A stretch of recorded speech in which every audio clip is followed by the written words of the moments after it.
இந்த அம்மாவை பலாத்காரம் பண்ணீங்கன்னு அந்த அம்மா சொல்றாங்க. சத்தியமா இல்லங்க பலாத்காரம்? சத்தியமே இல்லையா? சத்தியம். அவங்கதான் உங்களை பலாத்காரம் பண்ணாங்க. கிடையாதுங்க. அவங்க உங்களை பலாத்காரம் இல்லங்க, அவங்களுக்கு விருப்பப்பட்டு தான். சரி, நீங்க கேஸ் கொடுக்குறீங்களா அவங்க உங்களை ரேப் பண்ணாங்கன்னு? நல்லா இருக்க. சரி, இப்ப எனக்கு ஒரே ஒரு விஷயம் சொல்லுங்க. இவருக்கு கல்யாணம் ஆச்சு, அதுக்கப்புறம் நீங்க உங்க புருஷனோட தான் வாழ்ந்துட்டு இருந்தீங்களா? புருஷனோட வாழ்ந்துட்டு இருந்தேன் மேடம். ஆனா 2 பேரும் இவரு எப்பவும் போல என் குடும்பத்துல வருவாரு போவாரு. கல்யாணம் திருமணங்கிறத வார்த்தையே கொச்சப்படுத்தாதீங்கம்மா. கணவரோட வாழ்ந்துட்டு இருக்கும் போது மச்சினனை வீட்டுல வச்சுட்டு குடும்பம் பண்ணறது குடும்பத்துக்காகுமா இல்ல நாட்டுக்காகுமா? இதாமல டிஸ்க்ளைமரு, இது ஒருக்கா படிச்சிரு. 2 பையன் மேடம். எனக்கு 2 பையனை வச்சு நாங்க நல்லா குருவி கூண்டு கட்டின மாதிரி எங்க குடும்பம் நல்லா வாழ்ந்துகிட்டு இருந்தோம். அப்படிங்களா? ரொம்ப சந்தோஷம். வாழ்ந்துட்டு இருக்கும்போது இவர் எங்க மச்சனை இப்ப என்னை கட்டிக்கிட்டவர். மச்சினர்னா எங்க வீட்டுக்காரருக்கு சித்தப்பா பையன். அவர் விருந்தாடியா வந்தாரு எங்க வீட்டுக்கு. அப்புறம் வந்தவர் இங்க 2 நாள் தங்கினாரு. தங்கிட்டு அப்புறம் நான் இங்கேயே இருந்து வேலை பார்க்க போறேன், லாரியில கிளீனர் வேலை பார்க்க போறேன்ட்டு எங்க வீட்டுக்காரர் சொல்லிட்டாரு. சரி, இருந்து வேலை பார்ப்பான்ட்டு என்ன மனுஷன் வேலை பார்த்துட்டு இருக்கும்போது ஒரு நாள் என்ன பண்ணாரு, நான் வெளியில இருந்து வீட்டு உள்ள வந்தேன். வாசப்படியில இப்படி கை நீட்டினாப்புல எனக்கு நேரம் என்ன இருக்கும். நம்ம வர்றதுக்கும் கை நீட்டுறதுக்கும் வந்து மனசுக்குள்ள கொஞ்சம் உறுத்தலா இருந்துச்சு. நான் அதோட விட்டுட்டேன். நான் என்னால எங்க வீட்டுக்காரர் வியாபாரத்துக்கு போயிட்டு பசங்க 2 ஸ்கூலுக்கு போயிடுச்சு. அப்புறம் சித்திரை மாசம் வெயிலுனாலும் போத்திக்கிட்டு படுத்தோன்னு வந்து மேல வந்து விழுந்துட்டாப்புல, படுத்துட்டாப்புல. நான் மிரண்டு ஐயோ அப்பா எந்திரிச்சு பார்த்தா ஐயோ என்ன ஏது இப்படி பண்றேன்ட்டு சொல்லி நானும் போராடி பார்த்தேன். என்னால முடியல, தப்பா. அதோட நான் கஷ்டப்பட்டு அழுதேன். மூஞ்சி கீஞ்செல்லாம் பெறாண்டி நானும் போராட முடியல தலைவரே, முடியல தலைவரே. தப்பு நடந்துச்சு. நீ இந்த மாதிரி பண்ணாத, ஏதாவது முடியாது. நான் அப்படிதான் உன் கூட தான் இருப்பேன், உன் கூட தான் இருப்பேன். எனக்கு 2 பசங்க இருக்கு, என் புருஷன் இருக்காரு, என் குழந்தை இருக்குது. என்ன என்ன எழவியாது? என் குடும்பம் கெட்டுட்டு. உன் குடும்பம் கிடையாது. அவர் யாரு? எங்க அண்ணன். அவருக்கு கல்யாணம் ஆகல. இல்ல, நான் ஒத்துக்க மாட்டேன்னு சொன்னேன். ஒத்துக்கலைன்னா நானும் விட முடியாது. அப்படிதான் இருப்பேன். நீ வேணா அண்ணன் சொல்ல, அவர் வேணா என்னை வெட்டி போடட்டும். நீங்க ஏமா உங்க புருஷன்ட்ட சொல்ல? அது அனாவசியம். சொன்னா பயந்த மாதிரி ஏதாவது பண்ணிடுவாரு. பண்ணி தொலைக்கட்டுமேன்னு விட்டுட வேண்டியதானே? சொல்லி இருக்கலாம். ரொம்ப பாசமா இருப்பாரு தம்பி மேல. அவன் தாண்டா இன்னைக்கு பெரிய வேலை பார்த்து விட்டு போயிட்டான். எங்க வீட்டுக்காரர் கொஞ்சம் வயசானவர், சுகர் பேஷண்ட். அவரு அப்பாவி, ரொம்ப பாசத்துக்கு அடிமையானவர் அவரு. அப்படியா? ஒரு நாள் வந்து சோறு போடுன்னு இருக்கேன்னா அப்பளம் பொறிச்சிட்டு இருந்தேன். நான் சோறு போட்டு வச்சேன். சோறு போடும்போது அதுக்கு தொட்டுக்கு ஒண்ணு இல்லை. சரி இருப்பா, நான் போய் கடையில வாங்கிட்டு வரேன்னு போயிட்டு கடைக்கு போங்காட்டியுமே என்னை இறுக்கி பிடிச்சி மல்லு கட்டினேன். இவர் போனவர் பகுதி வேலையில திரும்பி வந்தார். திரும்பி வந்து பார்த்தோன்னே இவன் என்னை புடிய விடலை. விடாம போடு, என்னடா பண்ணிட்டு கேக்குறேன். தெரிஞ்சு போச்சா? அவங்க அண்ணன் தம்பிக்காரத கொலையா கொண்டிருப்பானே. அதுதான் இல்ல, அப்படியே விட்டு எரிஞ்சிட்டு ஓடிட்டான். என்ன தள்ளி விட்டு ஓடவும் என்ன வந்து போட்டு அடிட்டு அடிச்சாரு. என்ன அடி? எனக்கு துறா பண்ணி நான் என் புருஷனுக்கு துறா மாட்டேன். என் புருஷனுக்கு ஆப்பிள் வேணுமா, ஆரஞ்சு வேணுமா, ஜூஸ் வேணுமா, அப்படி குழந்த மாதிரி பாத்துக்கிறாரு மேடம். ஆனா என்ன பிரயோஜனம்? அம்மன் ஜல்லிக்கு பிரயோஜனம் இல்லடா. நான் உனக்கு துறா பண்ணல பண்ணிப்பா, நான் துறா பண்ணல. நான் அப்ப எப்படி நடந்துச்சலான்னு கேட்டேன். இந்த மாதிரி எல்லாம் எடுத்து சொன்னேன். ஐயோ அப்பா, என் பொழப்ப கெடுத்துட்டானே. அவர் ஒரு பக்கம் உட்கார்ந்து அழுதாரு. ஏன் அழுகுற? திரும்ப திரும்ப அழுத என்னால தாங்க முடியாதா? ஒண்ணுமே பண்ணாம துணி எடுத்து கொடுத்து அடிவிட்டாரு. போய் வாடகைக்கு இருந்தேன். வாடகைக்கு இருந்துட்டு என்ன பண்ணுவேன், அதே போல விரைவாரத்து போனதுல வந்துருவேன். இவன் என்ன பண்ணிட்டேன், நீ உன்னை விடவே முடியாது, நான் செத்தாலும் சாவேன்ட்டேன். அப்பனா நான் இந்த வீட்டுல இருக்க முடியாது, என் புருஷனுக்கு துறவு பண்ணிக்கிட்டு நீ என்னை வச்சு குடும்பம் நடத்த முடியுமா? நான் குழந்தை பேத்து கொடுக்க முடியாது, குடும்ப கட்டுப்பாடு பண்ணிட்டேன். நான் 2 குழந்தையோட உனக்கு குழந்தை பேத்து கொடுக்க முடியாது. குழந்தை தானே, குழந்தை எனக்கு 2 பையன் இருக்காங்க. நல்ல பையன் 2 பையன் இருக்காங்க. எனக்கு போதும், எனக்கு குழந்தை வேணாம். எத்தனை வருஷத்துக்கு முன்னாடிமா? இப்ப அதுவும் 17 வருஷத்துக்கிட்ட இருக்கும் மேடம். என் பசங்களும் சின்ன சின்ன பசங்க ஸ்கூலுக்கு போறான். இப்ப அவன் கல்யாணம் பண்ணி அவனுக்கு ரெண்டு பசங்க எல்லாம் ஸ்கூலுக்கு போகுது. இந்த டைம்ல இப்படி இங்க வந்து சொல்றீங்களேம்மா, உங்க பசங்களுக்கு தெரியாதா? தெரியும் மேடம். என்னடி இது? அதுக்கப்புறம் கூட வாழ முடியுமா கேட்டீங்க? கேட்டேன், குழந்தை பெத்து கொடுக்க முடியாதுன்னு கேட்டேன். என் பிள்ளை 2 பையன் இருக்கு, எனக்கு போதுன்னு நாங்க 2 பேரும் வீட்டை விட்டு கிளம்பி போயிட்டோம். யாரு, நீங்களும் அவரும் வீட்டை விட்டு கிளம்பி போயிட்டோம். தம்பியும்? கூட்டம் போய் திருப்பூர்ல போய் குடும்பம் நடத்திட்டு இருந்தோம். கொஞ்சம் பணம் இதெல்லாம் வச்சிருந்தோம். அந்த பணம் செலவாயிடுச்சு. இதை என்ன பண்ணிட்டாரு, எங்க அண்ணன் அழுகுறாரா, எங்க அண்ணன் பையன்லாம் அழுகுறாரு. நீ வந்துரு வீட்டோட போய் ஒன்று விட்டு. என்ன விளாடுற நீ? நான் எப்படி இந்த அசிங்கத்தெல்லாம் செவந்துக்கிட்டு நீ நான் போக மாட்டேன்னு அப்புறம் என்ன பண்றேன் போறேன்னு நான் உன்னோடவே வாழ்வேன்ட்டேன். விளங்கும்டா. காலையில பாக்குறேன் கதவு தட்டினாங்க. சரி வீட்டுக்காரம்மா தான் தட்டுறாங்கன்ட்டு திறந்தேன். எங்க வீட்டுக்காரர் பின்னாடி வந்துட்டாரு. மாட்டிக்கிட்ட பங்கு. சரிம்மா அழுவாதம்மா, வாமா, எல்லாமே ஒன்னா இருக்கலான்றாருமா. உங்க வீட்டுக்காரர் எப்படி இருந்தீங்களோ அப்படியே ஒன்னா இருந்துக்கலான்றாரு. இல்ல புரியல. என் குழந்தைங்களை பார்க்க ஆள் இல்லைன்னு அழுகுறாருமா. நீ வந்துருமா, எதுவுமே வேணாம்மா, அவனும் 2 பேருமே வந்துருங்க வீட்டோடன்றாருமான்ட்டு. அப்ப நீங்களும் 2 புருஷனோட வாழ்ந்தீங்க. கர்மா ஊராடாது. கூட்டிட்டு வந்துட்டாங்க மேடம். கூட்டிட்டு வந்து நான் எங்க வீட்டுக்காரர் கூடயும் 2 பேரும் ஒன்னா இருந்தோம் மேடம். என்னடி சொல்ற? நீ என்ன சொல்ற? ஒன்னா இருக்கும்போது இவர் மாமா வீட்டுக்கு போறது, பேசுறது, பொண்ணு பார்க்க கல்யாணம் பண்ண போறோம்ன்றாங்க எங்க அம்மான்னாங்க. நான் கல்யாணம் பண்ணா நான் விட முடியாதுன்னு. நான் விட முடியாதுன்னு அப்ப நான் என்ன பண்றது, குழந்தை வேணும்னு எங்க அம்மா கேட்குறாங்கன்னு. அன்னைக்கு சொன்னேன்ல குழந்தை இருக்காதுன்னு, இன்னைக்கு எப்படி குழந்தை கேட்குறேன்னு. இல்ல அவங்களுக்காக வேண்டி ஒரு கல்யாணம் பண்ணிடுறேன், நான் உன்னை கைவிட மாட்டேன்னு. இதெல்லாம் நம்புற மாதிரி அங்க இருக்குது. எங்க வீட்டுக்காரர் சொன்னாரு, உன்னை ஆள் வச்சு சாவடிக்கணும்ன்றாங்க, நீ ஒத்துக்கிட்டு தாமா ஆகணும், என்னை தினம் மிரட்டுறானுங்கம்மா, என்ன சாவடிக்கிறேன்றானுங்கன்னு சொன்னார். இல்ல நான் என்னை சாவடிச்சாலும் பரவாயில்ல, நான் ஒத்துக்க மாட்டேன்ட்டு. திரும்ப மாட்டேன். மதுரைக்கு என்னாச்சு வேலை, பொண்ணுக்குன்னு பார்க்க போறீங்களா பழையபடி? இல்ல நான் பொண்ணெல்லாம் பார்க்க போல, ஒண்ணு விட்டு நான் போக மாட்டேன், பொண்ணெல்லாம் பார்க்கல. அப்புறம் பார்த்தா கல்யாணம் ஆயிடுச்சுன்றாங்க. ஒரு மாசம் பொறுத்து நீ இந்த மாதிரி பேச்சுவார்த்தையா இருக்குன்னு அவங்க ஆளுங்க எல்லாம் வந்து சண்டைக்கு வந்தாங்க. எங்க வீட்டுக்காரரு எங்களோட எல்லாம் வீட்டுக்குள்ள கல்யாணம் ஆகி உங்க வீட்டுல இருந்தாங்களா? ஆமா எங்க வீட்டுல இல்ல, அவங்க தனி கொடுத்தன இருந்தா. ஆனா உங்களை பார்க்க வருவாங்க. இவர் வருவாரு. எதுக்குடா இந்த மானங்கிட்ட பொழப்பு? அப்படிதான் இருக்கீங்களா இப்போ? ஆமா மேடம், இப்பவும் அப்படிதான் இருக்கிறோம்.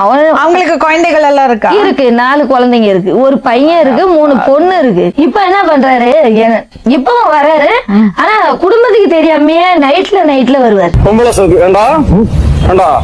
இந்த நைட்ல வர வேலை எனக்கு வேண்டாம். பாக்குறவங்க அக்கம் பக்கம் எல்லாம் பெரியவங்களுக்கு எல்லாம் தெரியும் நாங்க 2 பேரும் கல்யாணம் ஆனவங்க. இப்ப இருக்கிற சின்ன குழந்தைங்களுக்கு தெரியாது. அவங்கள என்ன கிண்டல் பண்ணி சிரிக்கிறாங்க. 2 பேரும் கல்யாணம் ஆனவங்கன்னு மத்தவங்களுக்கு எல்லாம் தெரியாது. கல்யாணம் திருமணங்கிறத வார்த்தையே கொச்சப்படுத்தாதீங்கம்மா. அங்க தங்கிட்டு இருந்தீங்கல்ல, அப்ப என்ன நடந்தது? தங்கிட்டு இருந்தாங்க மேடம். அவங்க என்ன பண்ணிட்டாங்க, நீ என் கூட இருக்கு, கல்யாணம் முடிக்க வேணான்ட்டாங்க. வேண்டாமா, என்ன ஏன் போய் சொல்றீங்க? ஏன் போய் சொல்றீங்க? ஏன்டா பச்சை போய் பேசுற? நீங்க இந்த அம்மாவை பலாத்காரம் பண்ணீங்கன்னு அந்த அம்மா சொல்றாங்க. சத்தியமா இல்லங்க, பலாத்காரம். சத்தியமே இல்லையா? சத்தியம். சத்தியமா? பலாத்காரம்னா சத்தியம் கூட பண்ணுங்க. நீ 4 பிள்ளை பொதுவா அந்த மாதிரி இல்ல. சத்தியமா நான் உன்னை கைய விட மாட்டேன். சத்தியமெல்லாம் இல்லையா? அது மேல சத்தியமா சொல்றாங்க. அவங்க பலாத்காரம் என்ன தாங்க அவங்க வலுவந்தமா புடிச்சு இழுத்துக்கு வருவாங்க. என்னங்க எனக்கு ஒண்ணுமே புரியல. அதுதானப்பா எனக்கும் புரியல. அட பாவி, நீல உருப்படுவியா? நீ ஆம்பளை இருக்க கூடாது, தூக்குமா நீ தொங்கனடா நீலா. இந்த கொலை போய்க்கிறீங்க. வெள்ளை சட்டை போடு. வெள்ளை சட்டை போட்டு வர நீ வாழ மாற பாரு. ஏன்டா வெள்ளை வெட்டி சட்டைக்கு இப்படி ஒரு நடக்குமா? நீங்க பலாத்காரம் பண்ணீங்களா இல்லையா? இல்லங்க, என் 4 பிள்ளைக்கு பொதுவா நான் பலாத்காரம் பண்ணல. 4 பிள்ளை பொதுவா நீங்க ஒண்ணு அவங்களோட குடும்பம் பண்ணீங்களா இல்லையா? திருத்தணிக்கு கூட்டிட்டு போனீங்களா இல்லையா? இல்லங்க. இல்ல. ஒரே வீட்டுல நீங்களும் உங்க அண்ணனும் இந்த அம்மாவும் சேர்ந்து வாழ்ந்தீங்களா? ஆமா மேடம், எங்க அண்ணன் எங்க 2 பேர் இருக்காங்க, பெரிய பசங்க. நானும் இருந்தேங்க மேடம். என்ன வயசு உங்களுக்கு அப்போ? 23 வயசு. நீங்க பலாத்காரம் பண்ணல? நான் பண்ணலங்க. அவங்கதான் உங்களை பலாத்காரம் பண்ணாங்க. கிடையாதுங்க. அவங்க உங்களை பலாத்காரம் பண்ணாங்க. பலாத்காரம் இல்லங்க, அவங்களும் விருப்பப்பட்டு தான். சரி, நீங்க கேஸ் கொடுக்குறீங்களா அவங்க உங்களை ரேப் பண்ணாங்கன்னு? நல்லா இருக்க. நான் இப்ப கூட சொல்லுவேன் மேடம், நான் வந்து அன்னைக்கு போனதே அப்படியே விட்டுட்டேன். உங்க அண்ணன் கண்ணு பார்த்தாரா நீங்களும் அவங்களும் ஒன்னா இருக்கிறத? இல்லைங்க மேடம். நான் வந்து சினிமா தியேட்டருக்கு, சினிமா கல்யாண கலாட்டா படத்துக்கு போனீங்களா? எனக்கு வந்து கூப்பிட்டு வந்தாங்க. நான் யாரை கூட்டிட்டு போனாங்க? நான் தான் கூப்பிட்டு வந்தேன். நீங்க அவங்க வாழ்க்கைய நாசம் பண்ணிட்டீங்க. கிடையாதுங்க, நான் நாசம் அதுதான் உண்மை. நீங்க வந்து அவங்க வாழ்க்கைக்குள்ள என் போந்து குடும்பமே அவங்க பிரிச்சுட்டு, குடும்பத்தை சின்ன குடும்பமா. அழிச்சிட்டீங்க. அந்த மாதிரி எல்லாம் இருக்கிறதுக்கு சான்ஸ் இல்லையே. என் குடும்பம் எப்படி அதனால இருந்துச்சு? அவங்க உங்களை பிரிய மாட்டேன்னு உறுதியா இருக்காங்க. என் குடும்பம் அதான் எப்படி உண்மை. இருந்துச்சு? நீங்க அவங்கள யூஸ் பண்ணிட்டு அப்புறம் லைஃப்ல செட்டில் ஆகி குழந்தை பெற்று லைஃபோட சந்தோஷமா இருக்கீங்க. கல்வியா பயன்படுத்திக்கிட்டா நீ வாழ்றதுக்கு ஆஹா சூனா போனா ஒவ்வொருத்தர் இருக்க வேகத்தை பார்த்தோம்னா அவன் அருமை வறுமைக்கு ஆபத்து வந்துடும் போல் இருக்கடா. ரொம்ப கவனமா டீல் பண்ணி ஆட்டத்தை கலைச்சர் ராசா. 1.5 லட்சம் கொடுத்திருக்கேன் மேடம். சீட்டு கட்டி ஒரு குருவி சேர்த்த மாதிரி நான் ஸ்கூல்ல வேலை செய்யறேன். அங்க கேட்ல வந்து எனக்கு ஜூஸ் வாங்கி கொடுப்பேன், எல்லாம் செய்வான். பலே ஆலியா நீ. என்ன வாரமானா வெளியில கூட்டிட்டு போவான், வெளியில பாப்பான். நைட்ல ஆனா 12 மணிக்கு வந்து படுப்பேன். வண்டிக்கு போறேன்ட்டு பொண்டாட்டிக்கிட்ட சொல்லிட்டு சித்தப்பையில நாரப்பையில மூஞ்சி மோரையும் பர் பண்ணி பர். எனக்கு புரியல நீ என்னமா பேசுற? என் பிள்ளைங்க எல்லாம் விட்டுட்டேன், என் சொந்த மதத்தெல்லாம் இழந்துட்டேன். எனக்கு இருக்க சொந்தமே உங்களை எப்படி நான் புரிய வைக்கிறது? அது அவ்வளவுதான், டைம் முடிஞ்சது, வா. சரி, இப்ப எனக்கு ஒரே ஒரு விஷயம் சொல்லுங்க. இவருக்கு கல்யாணம் ஆச்சு, அதுக்கப்புறம் நீங்க உங்க புருஷனோட தான் வாழ்ந்துட்டு இருந்தீங்களா? புருஷனோட வாழ்ந்துட்டு இருந்தேன் மேடம். ஆனா 2 பேர் இவரு எப்பவும் போல என் குடும்பத்துல வருவாரு போவாரு. 2 பேரும் தான் வாழ்ந்துட்டு. ஓ அப்படியா விஷயம்? அவங்க அப்படியே உங்களை தொல்லை பண்றாங்கன்னா அவங்கள தேடி நீங்க ஏன் அவங்க வீட்டுக்கு போறீங்க? இல்லங்க, என் அண்ணன் சொன்னாரு வாடா கூப்பிட்டாருங்க. அண்ணன்? ஆமா. எப்படி? அண்ணன் சொன்னாரு வந்து அண்ணன். தம்பியை கேட்க உங்க சொன்னாங்க. அண்ணன் இல்ல? நக்கல்யா அவனுக்கு. அந்த மனுஷனுக்கு நீங்க பண்ண துரோகம் நான் இல்ல, எப்படி அதுக்கு தான் மனசு வார்த்தை வருது வேணாம் வேணாம்னு சொன்னேன். எப்படி மனசு இன்னைக்கு வரைக்கும் வருது நான் சொல்றேன், என் கூட வராதன்னு அண்ணா, சொல்றேன். அண்ணி, நீ இந்த வார்த்தையெல்லாம் சொல்லலாமா நீங்க? இது மாதிரி 4 பேர் கேள்வி கேட்டிருந்தாங்கன்னா நாங்க தெரிஞ்சிருப்போம் தம்பி. அண்ணா அண்ணின்னா என்ன? நான் வந்து அப்பா அம்மாக்கு சமன். அதுக்காக தான் மேடம் நான் வேணாம் வேணாம், அப்ப இருந்தேன். வேணாம். அப்ப இருந்தேன் நான் என்ன சாம்பிள் நான் தனியா இருந்தேன் மேடம். ஏன் நீங்க வர சொல்றீங்க? வேணவே வேணாண்டா. நீங்க போய் இப்படி தப்பு பண்ணுவீங்களா? உங்களை அவங்க பலாத்காரம் பண்ணாங்களா? நீங்க அவங்கள அவங்க பலாத்காரம் தான் என்ன வந்து இந்த இதுக்காக யூஸ் அவங்க பண்ணிட்டாங்க. உங்களை பலாத்காரம் பண்ணாங்களா? பலாத்காரம்ன்றது பண்ணல, நீங்க தானே பலாத்காரம் பண்ணீங்க. பலாத்காரம்னா வேணும்னு கூட்டு போனேன்னு சொல்ல வரீங்களா? பாத்தீங்களா, செல்லத்துக்கு ஒண்ணுமே தெரியல. அவங்க ஒரு விஷயம் சொல்றாங்க, அவங்க குடும்பத்தை நீங்க கலைச்சீங்க, அதனால உங்க கூட தான் வாழ்வேன், உங்க கூட தான் சாவேன்னு உறுதியா இருக்காங்க. ஆமாங்க, அவ்வளவுதாங்க மேட்ரு. உங்களுக்கு தெரியுமாமா அந்த விஷயம்? கல்யாணத்துனால அந்த இதெல்லாம் தெரியாது, கல்யாணம் ஆனதுக்கு அப்புறமா தெரியும். கல்யாண டைம்ல யாரும் உங்கள்ட்ட சொல்லல? சொல்லலைன்னா அதாவது பழக்கம் இருக்குன்னு சொன்னாங்க. இவங்க இப்படி எல்லாம் இருப்பாங்கன்னு எனக்கு ஒன்னா வாழ்ந்திருக்காங்கம்மா. நியாயமா அதெல்லாம். சரிம்மா, நீங்க குடும்பமா புருஷன் பொண்டாட்டிய சந்தோஷமா எங்களுக்குள்ள எந்த பிரச்சனையுமே கிடையாது. இவங்க தான் எங்களுக்கு பிரச்சனையே. நீங்க கல்யாணம் பண்ணதுக்கு அப்புறம் சந்தோஷமா இருந்திருக்கீங்க. நல்லா இருக்கீங்களா? இது நல்லா இருக்கிறதா? சரி, என்னவோ. அதுக்கப்புறம் அவர் அங்க போனதில்ல. அதாவது எனக்கு தெரியாது அந்த நேரம் போனாங்களா வந்தாங்களான்னு எனக்கு உண்மையை தெரியாது. சொல்லுங்கம்மா, அவங்களுக்கு துரோகம் செஞ்சுட்டு நீங்க நிம்மதியா வாழ்ந்துட முடியுமா? நான் இன்ன வரைக்கும் அவங்கள நான் சீனு கூட சொல்லது கிடையாது. ஐயோ எப்படி வளர்த்திருக்காங்க. நீங்க உங்களுக்கு 4 பசங்கள் ஆயிடுச்சு, நீங்க குடும்பத்தோட வாழ்ந்துட்டு இருக்கீங்க. ஆனா அவங்களுக்கு அநியாயம் நடந்திருக்கு. என்ன அநியாயம் நடந்திருக்கு? கல்யாணத்துக்கு முன்னால உங்க புருஷன் அவங்களோட உறவு வச்சுட்டு இருக்காரு. அவங்க உரம் வச்சிருந்தாங்கன்னா அவங்கள தான் மேம் கேட்கணும்.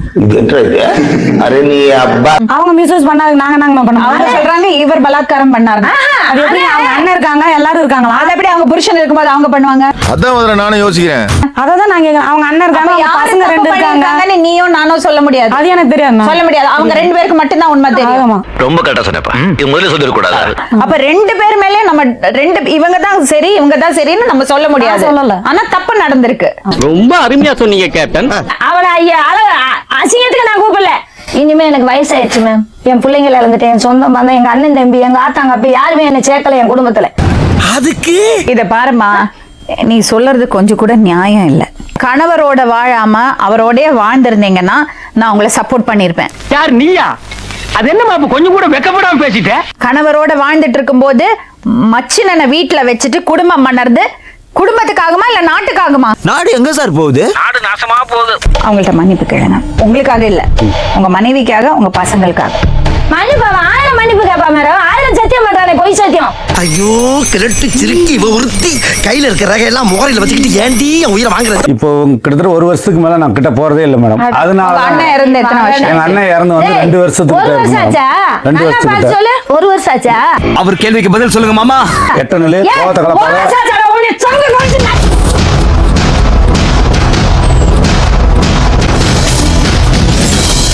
மாமா கோவம் வந்துருச்சு. இனி அவர் மேல ஒரு அடி பட்டாலும் எரிமலை வெடிக்குண்டா. சரி, இப்போ நீங்க கட்டின தாலி அவங்க கழுத்துல இருக்கு, என்ன பண்ணலாம்? நான் கட்டவே இல்லையே மேடம். அப்புறம் கட்டணும்னு சொன்னா எப்படி மேடம்? நான் தாலி கட்டிருந்தா தானே மேடம் அதை கட்டினேன்டா. அதாவது வாய்க்கு வந்தபடி எல்லாம் பேசப்படாது. எதா இருந்தாலும் நியாயமா பேசணுமா இல்லையா? ஒரு முதல் புருஷன் இருக்கும்போது ஆமா. இன்னொரு தாலி கட்டினா அது செல்லாதுன்னு தெரியுமா செல்லாதுன்னு உங்களுக்கு? தெரியும். நான் இவன் மேல உயிரா இருக்கேன் மேடம். உயிரை பூரா அதுதான் பிரச்சனை. அதான் பிரச்சனையே. புருஷன் தங்கமானவர் என்ன அப்படி பார்த்தாரு இப்படி பார்த்தாரு.